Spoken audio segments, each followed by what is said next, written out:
many roads must a man walk down before you can call him a man?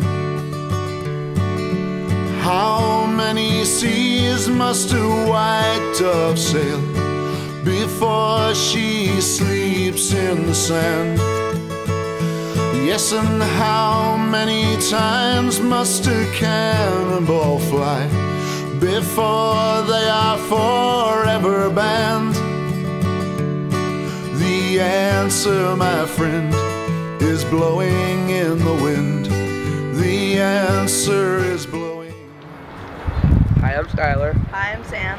And 43 years before the 1968 Democratic Convention, anti-Vietnam War protests impacted not only the immediate history of the city of Chicago, but also the long-term history of the nation.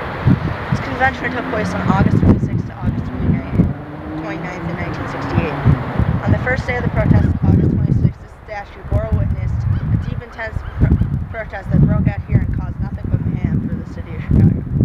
There's no official count, but they estimate that this park was filled to the brim with high thousands of protesters battling the police.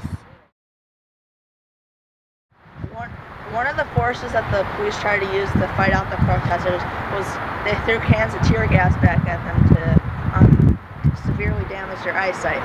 But the protesters retaliated by throwing the cans of tear gas back at the police, so their eyesight would be severely damaged. Alarmed by the protesters' belligerence, police armed with billy clubs charged the field and beat every protester in sight. After the convention was over, 589 people were arrested, 110 police officers were hurt, and over 100 protesters were injured. Later that day, protesters applied for permits to camp out in this very park, but were denied by police. Therefore, the next day, they protested outside of the Hilton Hotel where the delegates were staying for the weekend. The whole world is watching. That's a chant that the protesters dominantly used to grasp the attention of the delegates and other police officers. After being denied permits to sleep in the park, protesters moved their chants and protests to the street and sidewalks outside of the Hilton where we stand today, where the delegates were staying for the weekend. This sparked the Battle of Michigan Avenue.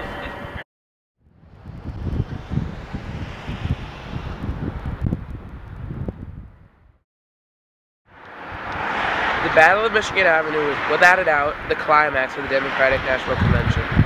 Mayor Daley assembled about 12,000 police officers, 7,500 Illinois National Guardsmen, and 1,000 FBI and Secret Service agents to help fight off the protesters. The Battle of Michigan Avenue was where most injuries and arrests occurred, as protesters marched up this street up towards the convention center, where they were stopped by all of the severe numbers of law enforcement officials. A huge portion of the arrests and injuries of protesters and police officers took place here. This became more of an issue of anti-Vietnam protests, but more of a battle of political power in Chicago. Even though the protesters were protesting about the Vietnam War and how they were against it, they were still mad about other issues. For example, the segregation between the blacks and the whites. Mayor Daley was not going to have the issue during the Democratic National Convention about Vietnam protests. He wanted the conversation to be about who he wanted in office that year, and he was ready to push with whatever force necessary, no matter what the issue or the consequence. You just gotta go.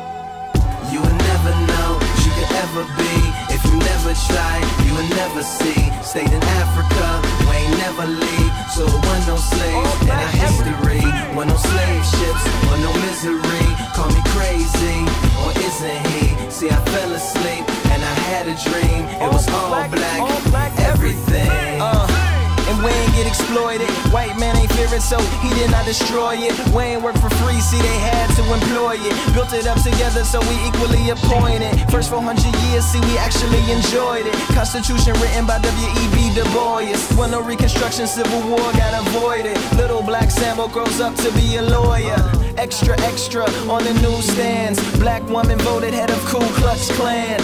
Malcolm Little dies as an old man. Martin Luther King read the eulogy for him. Followed by Bill O'Reilly, who read from the Koran. President Bush sends condolences from Iran, where Fox News reports live that Ahmadinejad wins the Mandela Peace Prize. You will never know what you could ever be if you never try. You will never see.